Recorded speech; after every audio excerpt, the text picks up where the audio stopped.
એક નાનકડું ગામ હતું. ગામની બાજુમાં મોટું લીલું ઝાડ હતું.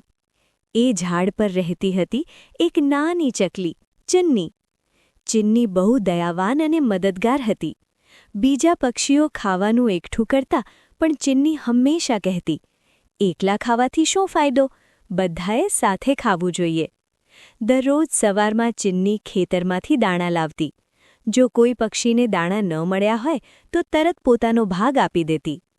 કાગડો બોલ્યો, તું એટલી દયા કેમ કરે છે? ચિન્ની હસીને બોલી, બીજાને ખુશ જોવું એ જ સાચી ખુશી છે. એક દિવસ ભારે વરસાદ પડ્યો. પવન ગરજતો હતો, ઝાડ હલતું હતું. એ સમયે એક નાનું કબૂતરનું બચ્ચું ભીનું થઈને જમીન પર પડી ગયું. બધા પક્ષીઓ ડરીને દૂર ભાગી ગયા. પણ ચિન્ની બોલી, ના, એને એકલું ન છોડાય. ચિન્ની ધીમે ધીમે નીચે ઉતરી. એણે પોતાના નાનકડા પાંખથી બચ્ચાને ઢાંકી દીધો. પછી એને ચાંચથી ધીમે ધીમે ધકેલીને ઝાડ નીચે સુરક્ષિત જગ્યાએ લઈ ગઈ. બચ્ચું ધ્રુજતો હતો.